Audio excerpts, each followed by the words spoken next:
Hello, everyone. Welcome to the Event Industry News Podcast with me, James Dixon, wishing you a very good morning, afternoon, or evening, whenever or wherever you join today's podcast from. And on the show today, I'm certain it's going to be a really interesting episode.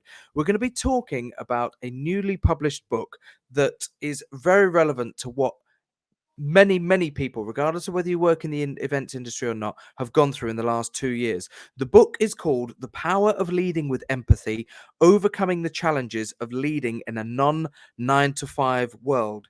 Its author, John McMahon, joins us today, and John is also the CEO at MCM. John, welcome to the Event Industry News Podcast. Hi, James. Thanks for having me on. You're very welcome. And as I said, this is a book that is relevant not just to the events industry, but to everybody who works in any form of industry, and an experience that lots of people have had over the last 2 years or so. I'll repeat the title again: The Power of Leading with Empathy: Overcoming the Challenges of Leading in a Non-9 to 5 World. Tell us a little bit, first of all, John, what inspired you, first of all, to put pen to paper and put this book together?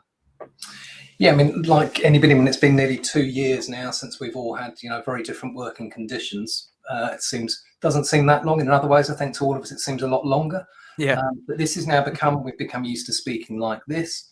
We've become used to working in all different places and seeing each other's backgrounds, etc. And it was sort of towards the end of that first year of lockdowns and pandemic that I'd spoken to an awful lot of agency owners. We'd had to shift very quickly into not working in an office, but working from home most of the time. And everyone was doing the same thing. And it was showing there was an awful lot of pros and cons around the whole situation that were actually, lots of them were never going to go away again. So partly for my own, I've always wanted to write a book. I underestimated just how hard it would be, even though you should have had more time during that pandemic year. But I actually went away and I interviewed lots of other leaders, agency owners, people generally who'd been working, maybe not fully remotely, but running businesses that didn't rely on offices, and trying to find out, how they'd overcome some of the challenges of keeping a team really inspired and really working at the top of their game. And if my research is correct, you founded MCM in 1997, is that right? That's right. It has been nearly 25 years that we've been running as an agency, so we've seen an awful lot of change in that time.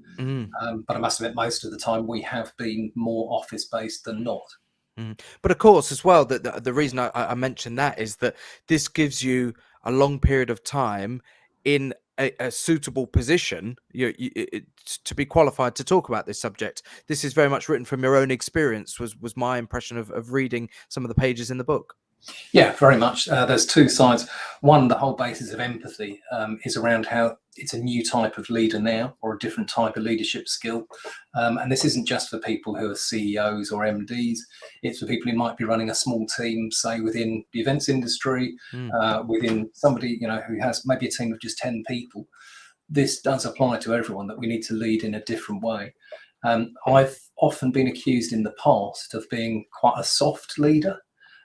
And I always thought that was a problem, but we've always had really engaged teams. We've had happy customers, but we were one of the first agencies that had AstroTurf grass on the floor in a games room, back when it was only Google and maybe Innocent Smoothies who were doing it at the time. And that was seen on as, how come you're being, so nice to your staff? Why, they should be at their desk the whole time, etc.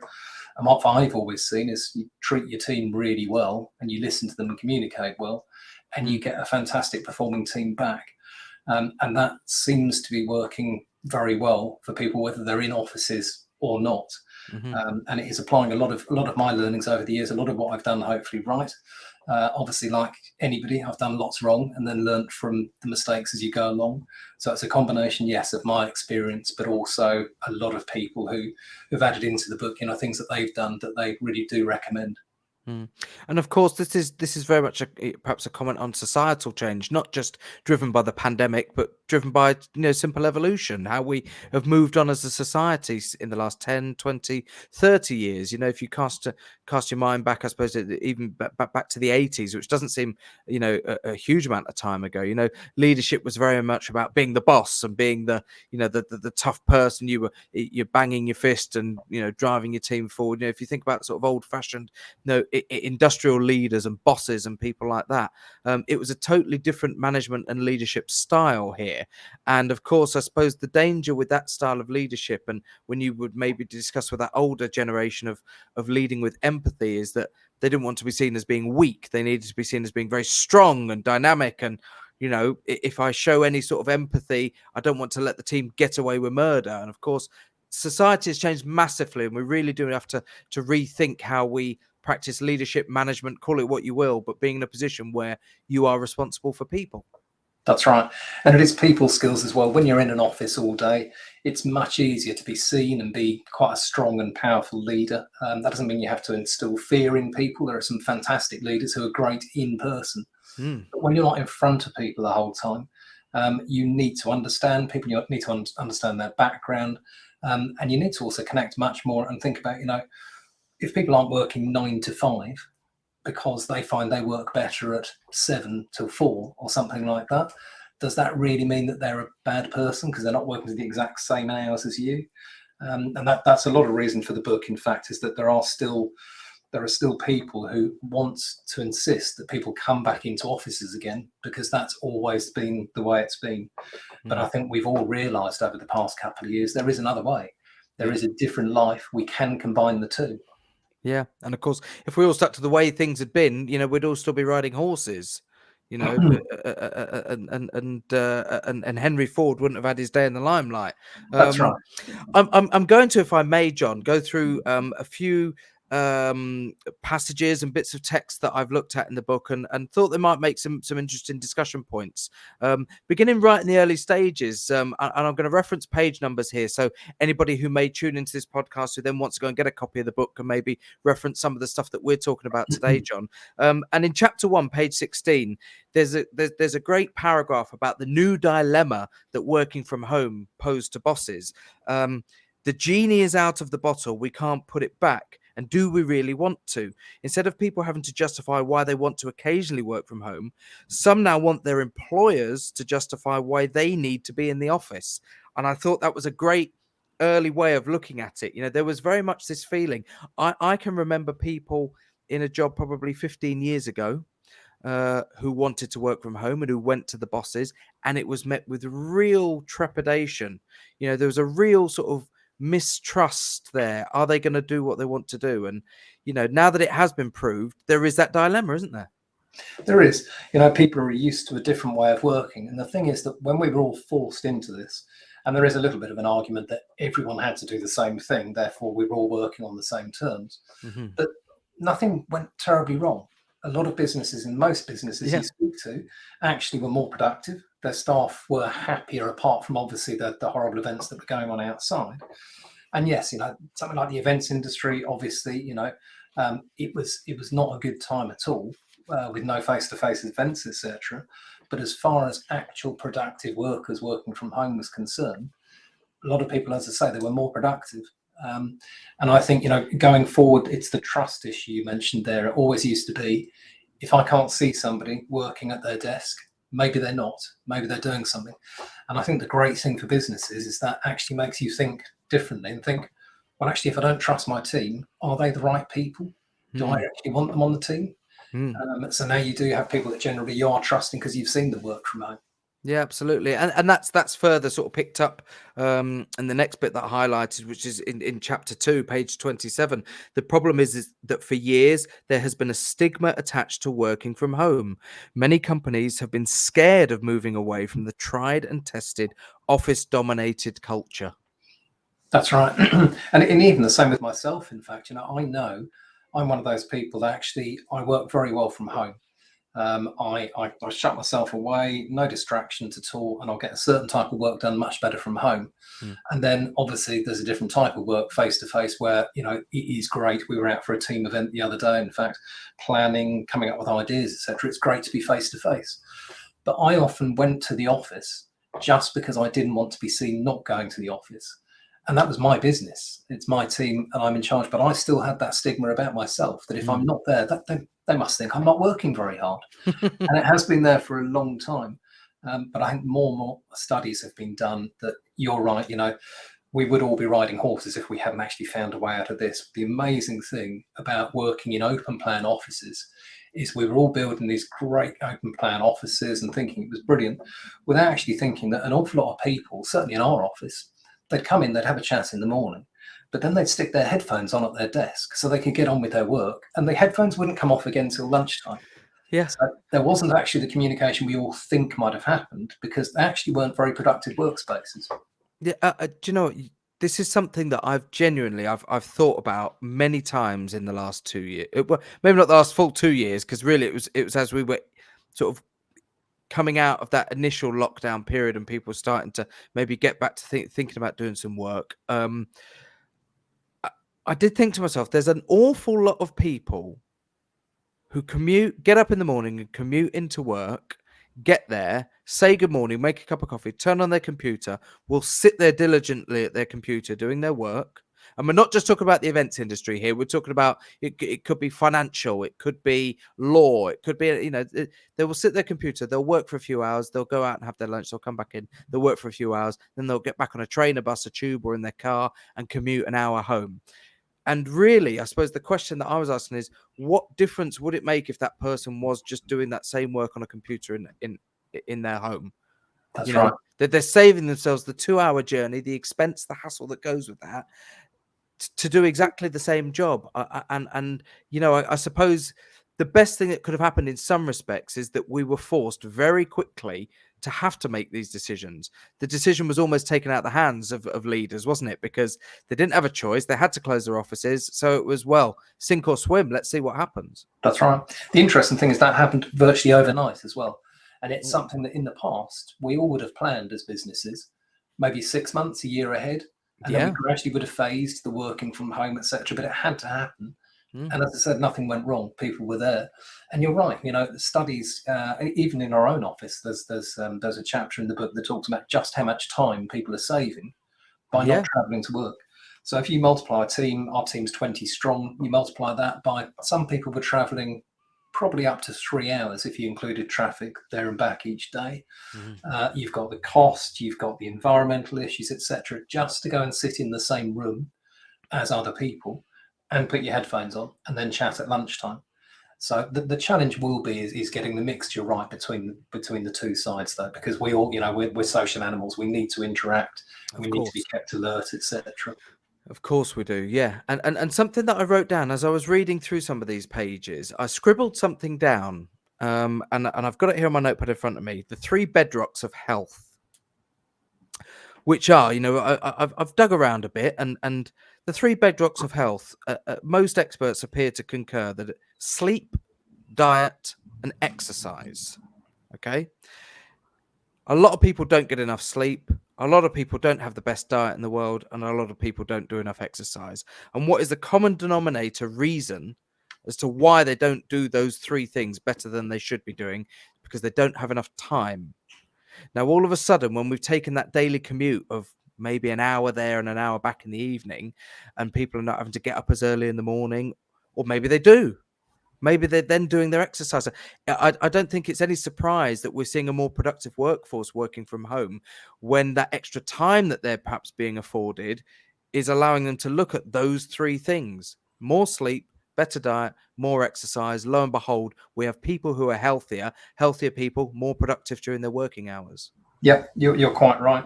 And that's part of what I studied for the book as well, was I've always been fascinated by the brain, how the brain works, how we can be more productive, how we can, have life goals, etc. And I worked with a guy, Dr. John Finn, who's mentioned in the book, who runs a company called Tougher Minds. And he points out in that, and as we do in the book here as well, sleep, diet, and exercise, they're things that we often think about. You need sleep because, well, you know how you feel if you don't have enough sleep. Diet and exercise generally, though, are how we look. We're looking at our outside. We're all very familiar with that, or obviously not wanting to be in front of the doctor. But people don't actually think about the brain, and the brain needs those 3 things to function. And everything that we do in our day is governed by the brain. So people aren't actually looking after their brains, but now they've got the time to do it. And that's partly what we're doing with the team at the moment. In fact, we're doing this training because it is very easy. You see, so we've all got extra time, or should do. So instead of getting up and commuting at 7 o'clock, we should be getting up and we should be doing exercise if that's the right time for us, or some meditation, or just going out into nature as we all did.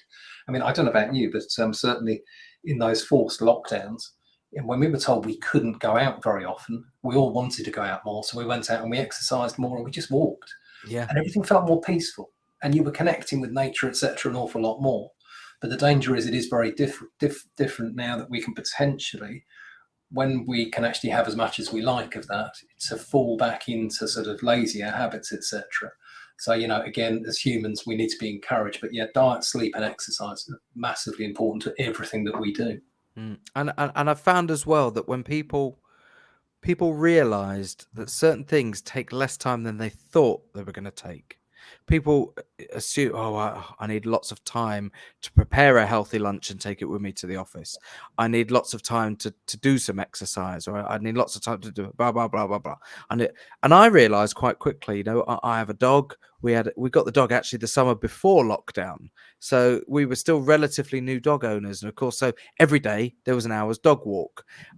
Since life has got back to normal and there's a full work diary, I have time in the morning to take the dog out for a mile walk. I have that every morning. I drop my son at the bus stop for his school bus at 7:20 in the morning, and I know that I've got a period of time that if I get back to the house, I can go and walk around the village and do that quite easily. And yet, I know for a fact that pre-pandemic, I'd have thought, oh, I haven't got time to do that in the morning. That's right. I would just disregard it. It takes 15 minutes. People probably spend that time looking at their phones in the morning over a cup of coffee. Yeah, exactly. And that's with that as well. We're all going to be more productive because we're going to be happier. We're going to feel more refreshed and less under pressure as well. But it is a case of practicing that and keeping that going, because the other side of, certainly during pandemic, and the other thing we need to really focus on when we're working from home, is the tendency to overwork.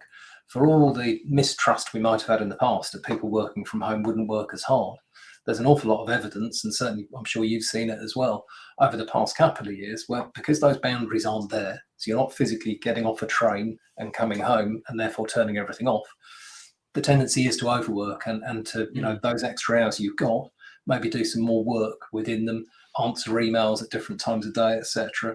So this is all about us learning a different way of actually putting some barriers through our day, working when we're most productive, but relaxing when it suits us best as well, and making sure we actually fit that in. And I'm sure that the email thing is something that you touch on again in the book about, maybe, if you think about what email is and was and why it was created, electronic mail, we would get our post once a day from the postman. We would open it, we would read it, we would action it, and then we wouldn't get any post again for the rest until the 24 hours later. Yeah. Email was this amazing new thing that came in to replace that, or to offer, a quicker way. And we've got into this habit, haven't we, of checking it constantly, of replying to it all the time.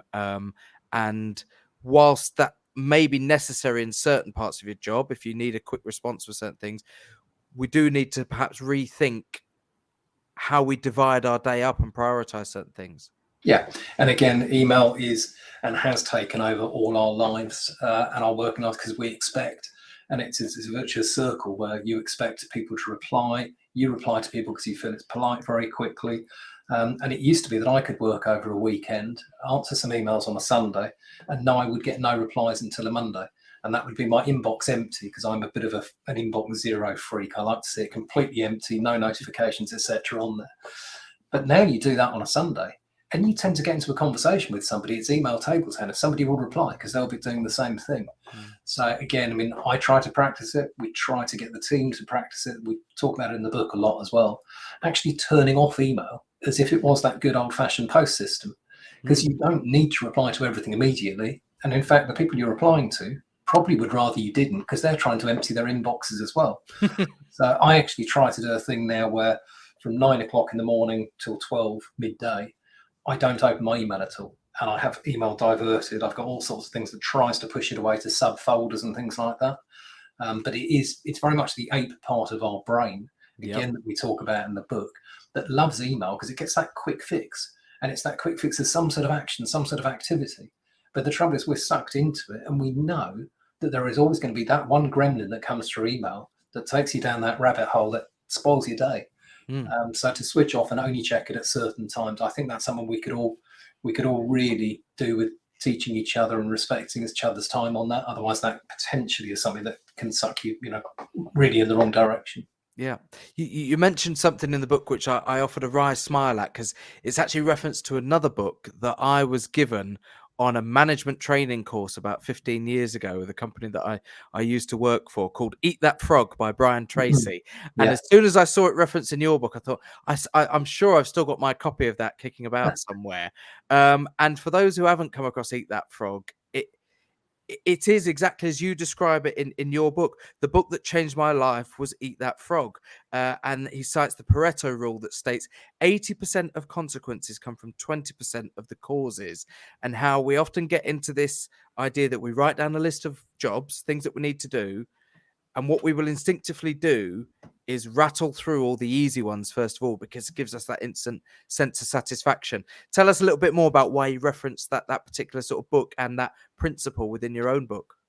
yeah, very much. Eat That Frog, and it very much it did change my life, and certainly it's not something I can honestly say I practice every single day, because we all have our weaknesses and things that we like to tick off. But it is, you put a to-do list together. There's nothing wrong with a to-do list, but we all know a to-do list is never empty. You're always adding to it. And the frog is that hard and usually the most important thing that you should be doing, but you put it off and say you'll do it later, because it's much easier to put something off and procrastinate, as we all know. If you actually take the most productive time of your day, which for me and maybe for you and others would be first thing in the morning, Yep. and you actually eat that frog.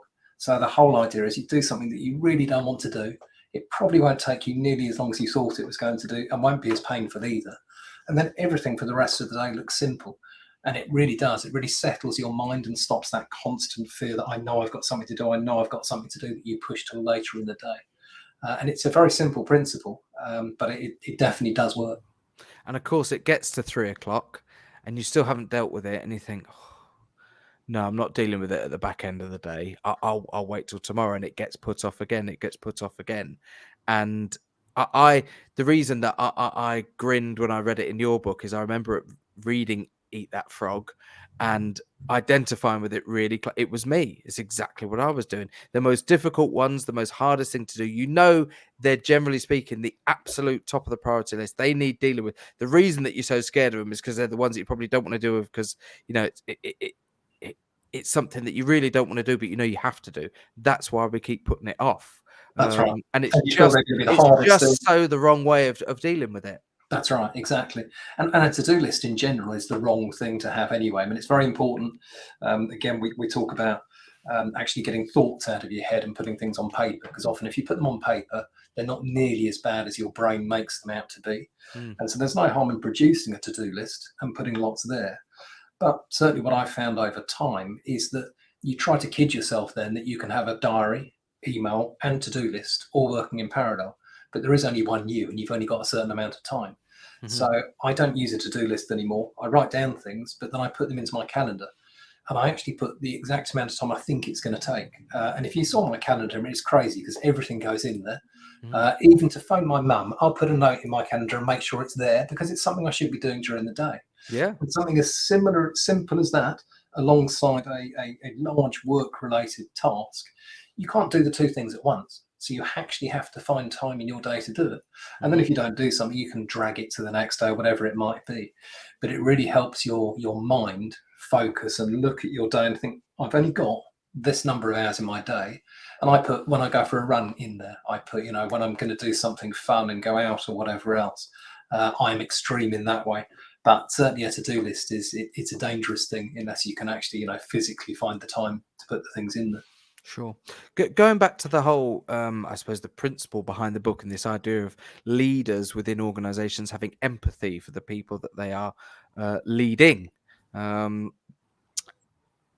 It's something again that is touched upon, and something that was obvious to me, is that in organizations, particularly bigger organizations, you're going to have a broad spectrum of people with very, very different lives who are all working. And the constraint of the 9 to 5, Monday to Friday, is that you're giving everybody with a different set of circumstances, the same constraints within which they've got to work. You may have somebody who's in their early 40s who have 3 children and a spouse or a partner, and they're juggling the family life and all the things that you've got to deal with as a parent with kids, and they may be working alongside a 22, 23-year-old graduate who's single, who has very, very sort of a lot of time on their hands, but a disposable income to them. We work with teams, all of whom have very, very different circumstances, yet conditioned them all to work within the same constraints. That's right, exactly. And people with different, different home lives, if when they used to be in the 9 to 5 world, there's an awful lot of people now who can work. People with young mums with young children at school, for instance, actually travelling to work each day was a problem. They had to find childcare, etc., and then they were fitting in a very busy day alongside a very busy life that they got back to. And it's very easy to look at people and think, well, they all have the same. They can get back home, put their feet up. A lot of people certainly won't. And we've seen it in our team. In fact, the mums that are now able to work from home, they're able to juggle their life. So you're often seeing emails, etc., sent at 10 o'clock at night. But that's the time they get some peace and quiet and some focus. And it's the time they really want to work. And they want to work. They want to be productive. They want to be part of something. And it really shows that, by actually thinking about how other people might be. You talk about young people in their 20s, for instance. We all know that teenagers, we have a different body as we grow up. Teenagers are renowned for not really liking the morning at all. Any time before lunchtime is probably pretty much frowned on. And yet they're probably going at their best at midnight and beyond midnight. So, a different working life for them as well. Maybe we need to start considering that sort of thing, how people's body clocks work. Absolutely. And I can, I giggle again because I've got 2 teenage boys, one who's coming up to nearly 16 and one who's in his first year at university is coming up to 19 now. And you're absolutely right. It's the Walking Dead in the morning, dragging them out of bed, but that they'll come alive and be up till 3 a.m. Yeah. And that there's no secret that happens to most teenagers, that there is a biological thing that is happening to them as they develop through that age where they do find it difficult, and I've long thought that I'm very much in agreement with these people who think that the school day and how we structure education and things like that, we do need to address it significantly, not just subtly, but significantly, to identify what may be better working conditions for those young people. That's right. And again, focusing on the brain and at what times of day that brain is most alert, rather than just saying, well, you should all be adults and you should all be up at a certain time and working at these hours. But that does bring another challenge. Obviously, you mentioned, one son there at university, another one probably will go through university at some point, in the future as well. When they come out, now we've adapted to this working from home routine. We're happy with it, going into offices, etc. Most people over the age of, I suppose, 30, if we can use an age, are very happy with this mixed way of life. But when your son comes out of university, will he want to be sitting at home, probably in your home, working there all day, every day, without actually going somewhere and socializing with people? And will you want him to? And will they learn life skills if they're at home the whole day rather than being in an open plan office? That's going to be the challenge. It is. And you point out different, I suppose, categorizations. There's working from home, there's working remotely, there's this hybrid, where you may be in 1 day a week and the other 4 you work at home. And I suppose that the point I guess you're trying to make there is that there is now no one rule. It's very much up to companies and up to leaders to have that understanding and their empathy with the people they are leading and find the options that work best for the company and for the team. That's right. And it's finding, you're never going to find something that works well for everybody. But you've also got to be careful you don't start different camps, building. So you have one of, young people, another one of people who've got children, another one. You will then, have people working different times a day, and actually cohesion between a team becomes very difficult. Yeah. And that was one of the big issues all the way through pandemic, with people saying we've got to get back to offices because our culture will destroy. There's no way we can build a culture if we're working remotely. Well, again, that's been proved wrong. And by many companies, as I said, that have got hundreds of employees that barely meet face to face. culture can be built around this sort of communication, encouraging people to talk over WhatsApp, even Zoom, Teams, etc., regular meetups face to face. It doesn't have to be going into an office and sitting at a desk all day, but different people do need different interactions. Some might need very little at all, but others, and people coming out of university, etc., they're never going to learn the life skills that we learn from being in an office. And that includes traveling to an office, buying your own lunch, going out after work, still having to get up the next day if you have too many beers after work. Whereas now, what happens on a Friday, people can go out on a Thursday night, and it doesn't matter because they don't have to go to the office, so they can just about bluff it through Zoom, and that's it. It's a very different way of growing up to that next level, if you like.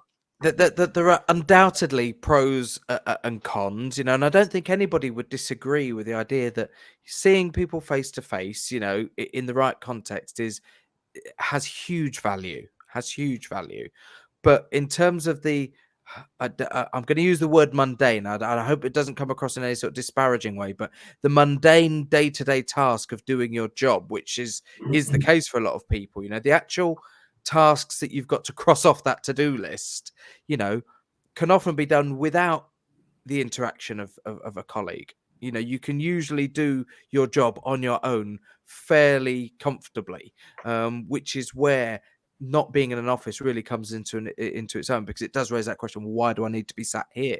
Why can't I be sat there to do that? And something on that point of there's pros and cons. Something you raise later on in the book, and I'm going to flick through my copy here. It's because I know it's on page 105. Aha! A tongue-in-cheek article that you wrote at the start of the lockdown about Zoom neck and Zoom fatigue. And both soon became commonplace. And they can definitely be more exhausting than we imagined because, and that you raise a couple of points, the millisecond lag time means it takes more concentration and effort to hold a meeting over video, which I think is a very fair point. The second point you make, instead of making small talk and building rapport by shaking hands or having a coffee together with those people that you would be in a meeting with, we jump straight onto another online meeting without time to process or follow up anything that's actionable. Now, the point I wanted to put to you is the flip side to that is I've seen a lot of internal meetings become far more productive over video, because the sales meeting that used to take 3 hours around the conference room table because everybody wanted to have their say so, now takes half an hour because people are a little bit more courteous. There's something about being on the video meeting where it encourages less cross talk across a conference table, if you can understand that. So that's right. Yeah, and again, that's down to getting a balance right, I guess. It is much easier now to plan meetings within, say, a half an hour slot, and then you tend not to waffle. Whereas, in person, there is a good side of the waffling, if for want of a better word. That is how we've always communicated, and you make friends, etc., and people trust you. But yes, that's why you're an awful lot more productive in internal meetings within something like this, because you don't want to spend too much time on it. We spend so much time on video conferencing now that most of us want to be as efficient as we can on it and then get off. And I've started to use the phone quite a bit now, and it's amazing how we all forgot the phone so quickly at the time. You never used to have to see somebody on a phone call. It's strange how that suddenly became the place that I wouldn't speak to any of our clients now without doing a Zoom. And I did have a chat with one of them. He was in his car the other day driving somewhere, and it was just as effective and just as pleasurable talking. So it's much more exhausting. I think what I was talking about in the book more was that we weren't planning time in between calls, especially external ones. So you can get an awful lot more meetings in a day. I mean, sometimes during the first wave, I was having about 8 different meetings with external people a day. And each one was bang, bang, bang after each other, as well as internal meetings as well. You never could have achieved that face-to-face, but you never needed to in the past. So why did we suddenly change to that? And that was the danger, is getting into that with no breaks at all. Whereas if you go to a meeting, if I go up to London for a meeting, generally I'd book a couple of meetings on the same day. But in between, you'd go and sit in Costa or something. Especially during the summer, I'd make sure that I got there to a meeting early, sat in Costa, had a cold drink, cooled down before I went into the meeting. And you had those natural breaks. And then you got on the train and you either did some work on the train that meant you didn't have to do any work when you got home, or you might listen to a podcast, or you might, listen to an audio book or read the paper or something like that. Read the paper. Wow. Exactly. Yes. I read one of those. I picked up the Evening Standard the other day. I was coming back down, in fact. And it's amazing how thin it is now compared to what it used to be. And that was it. But I think that's the attention span of people, isn't it, as well? It's all those things, and it's all relevant. The idea of making time and sort of squeezing things in and squeezing things out as well. And I actually found I got into a habit, going back to my dog walking routines, of making phone calls while I was out walking the dog. We've all got headphones and AirPods in, and I thought, well, if there's 3 or 4 phone calls that I need to make, and I don't particularly need to make notes, I've just got to have those conversations with people, and I know that I'm going to retain the information that is going to be discussed in the content of that conversation, then why not kill 2 birds with 1 stone? I'm out walking, pop the headphones in. I've got them in anyway because I'll be listening to music. Pop them in, and I use that as phone call time now. Yeah, that's right. But then that's time that maybe should we be switching off and enjoying our walk with the dog and enjoying looking around us in nature and things like that. And that's the danger. We're trying to fill all of our hours, all of our days in with constant, because we can. And I think that's where we're all going to have to learn. What we're doing now is perhaps, to go back to one of the points you made earlier about people having, different routines during the day, etc., and how we used to, sit in an office, and you'd expect everyone 9 to 5 is the time it took them to do their job. Well, some people work a lot faster than others. Some people can be an awful lot more productive, etc. And in that 9 to 5, sometimes, as you said, if you were taking 3 hours to have a sales meeting because of the chatter, etc., around it, actually we can do a lot of things more productive. So are we right filling that time in, or should we be reclaiming that time and going, some of this 9 to 5 is an old-fashioned concept, whether that 9 to 5 shifts and it's 7 till 3 or whatever it might be. Do we actually have to work those set number of hours? Or here's a job, here's something we want to get done, and let's get it done. There's only a certain number of hours in a day our brain is really productive and really efficient. Well, you've reminded me of something that I wanted to talk to you about today, and perhaps it would be looking at the time, probably the final point of today's episode. But it's something that I witnessed firsthand in an office years ago, and that is the lack of productivity of people in an office.